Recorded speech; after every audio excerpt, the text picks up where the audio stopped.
Morning students, कैसे हो आप सब। मैं आपकी निधि गुप्ता मैडम आपके लिए क्या लेकर आई हूँ, आज एक स्टोरी लेकर आई हूँ। ये आपकी हनी ड्यू बुक है इंग्लिश की, क्लास 8th। उसमें ये आपका चैप्टर है ग्लिम्पसेस ऑफ द पास्ट, ठीक है ना। ये हम स्टोरी पहले कर चुके हैं, इसके क्वेश्चन आंसर कर चुके हैं, वर्ड मीनिंग कर चुके हैं। इसके अंदर एक ये पोर्शन आया है, ये देखो इसके अंदर है ये लुक एट द पिक्चर्स। इसमें ये कुछ पिक्चर्स दी गई हैं और ये सारी पिक्चर्स इसके अंदर दी गई हैं। और इस पिक्चर के बाद उन्होंने एक क्वेश्चन पूछा है कि right the story in your own words, कि आपने इन पिक्चर्स को देखकर अपने आप एक स्टोरी क्रिएट करनी है। गिव इट्स ए टाइटल, और उसको एक टाइटल भी देना है। पहले तो आपने क्वेश्चन को अच्छे से पढ़ना है, क्योंकि अगर पेपर में कभी ऐसी पिक्चर्स आ जाती हैं तो आपने क्वेश्चन रीड करना है कि इस क्वेश्चन के बारे में हमने क्या करना है। क्योंकि कई बार एक और क्वेश्चन है इसके अंदर, देखो ask one another question about pictures. अब ये है कि यहाँ पे क्वेश्चन पूछे हुए पिक्चर्स के बारे में, तो हमें पहले तो क्वेश्चन को रीड करना आना चाहिए कि हमें इन पिक्चर्स का करना क्या है। तब उन्होंने क्या कहा है कि इस पिक्चर्स को देखो और एक अपने आप, मैंने आपको कई स्टोरीज में आपको करवा चुकी हूँ और आप कर भी चुके हो, इसलिए बार बार मैं प्रैक्टिस करवा रही हूँ ताकि अगर पेपर में आए आपको खुद भी कहीं कोई स्टोरी क्रिएट करनी हो तो वह आसानी से आप कर सको। तो अब देखो इन पिक्चर्स को ध्यान से देखो। अभी सबसे पहले पिक्चर में क्या दिख रहा है, इसको यहाँ से हमने पढ़ना है और अपने आप एक स्टोरी क्रिएट करनी है। क्या लिख रहा है यहाँ पे, fox accidentally falls into the well.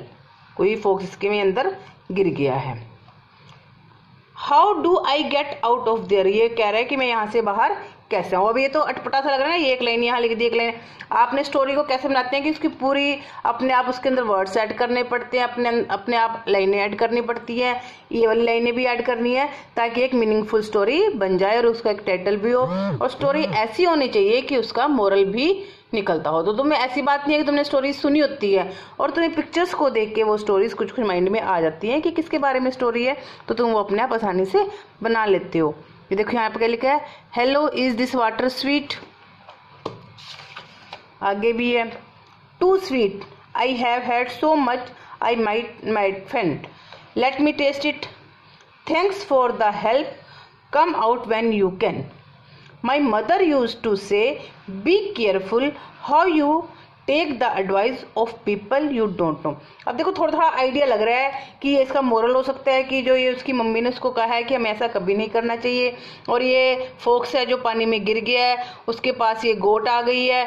अब ये तो पानी में ऑलरेडी गिर चुका है, अब इसको बाहर निकलना है, तो ये बाहर निकलने के लिए इसको कोई स्टोरी क्रिएट करनी है। तो हमने इन पिक्चर्स को देखकर एक स्टोरी बनानी है। तो सबसे पहली लाइन को हम स्टार्ट करते हैं और उसके बाद हम अपनी पिक्चर बनानी स्टार्ट करते हैं। तो हमने अब टाइटल सोच लिया, क्योंकि हमें इसके अंदर फोक्स नजर आ रही है जो पानी में गिर गई है। उन्होंने लिखा भी है कि accidentally falls into the well, तो हमने क्या टाइटल दिया है उसका, द क्लेवर फोक्स। अब हमारा टाइटल तो हो गया है द क्लेवर फोक्स। अब हम इसको पढ़ना शुरू करते हैं, बनाना शुरू करते हैं। Once a fox accidentally fell into a well. अब इसमें तो सिर्फ दिखा था ना कि fox accidentally falls into a well, तो हमने इसके अंदर अब पूरी लाइन तो बनानी है। अब एक्सीडेंटली फॉल इनटू, ये इससे तो कुछ नहीं बना, तो हमने इसमें क्या ऐड कर दिया, once a fox accidentally fell into a well. अब वो वेल के अंदर गिर गया तो क्या हुआ, he thought a lot about how to get out of there. उसने बहुत सोचा कि वह इस वेल से बाहर कैसे आए। By chance a goat came there. अब ये देखो यहाँ पे हमें गोट नजर आ रही है, तो हमने अपने आप बना दिया कि by chance a goat came there, अचानक ही वहां पर एक बकरी आ गई। She was thirsty. अब वह कुएं के अंदर झांक रही है, तो इससे हम अंदाजा लगा सकते हैं कि वह प्यासी होगी, इसलिए कुएं के अंदर झांक रही है। She was thirsty, she asked the folks if the water sweet. उसने फोक्स से पूछा कि क्या जो वेल का पानी है वह मीठा है। It was an opportunity for the fox to befool the goat. उसके पास बहुत अच्छा एक सुनहरा मौका था जिससे वह उस गोट को मूर्ख बना सकता था, क्योंकि उसको तो बाहर भी आना था।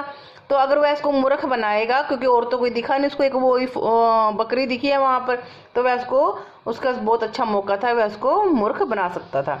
He told her that the water of the well was very very sweet. उसने कहा कि जो कुएं का पानी है वह बहुत बहुत मीठा था। The foolish goat wanted to taste and drink the water, वह उसको टेस्ट करना चाहती थी और उसका पानी पीना चाहती थी। She jumped into the water, उसने जो पानी में जंप लगा दिया। The fox at once climbed over, जैसे ही उसने उसके ऊपर जंप लगाया कुएं के अंदर, वो जो उसके अंदर फॉक्स था वो उसकी पीठ पर चढ़कर एकदम बाहर आ गया। एंड कम आउट, और वह बाहर आ गया। He thank the goat and went, उसने उसका धन्यवाद किया और वह वहाँ से चला गया। उसके बाद क्या है कि अब उसका मोरल भी तो होना चाहिए कहानी का। क्या है? Be careful how you take the advice of the, उसकी माँ ने कहा था, उसकी माँ की बात उसको याद आई। The goat is thinking my mother use to say be careful how you take the advice of the people you don't know, कि तुम्हें उनकी बात कैसे मान सकते हो जो लोग तुम्हें जानते ही नहीं है। ठीक है ना? थैंक यू बेटा।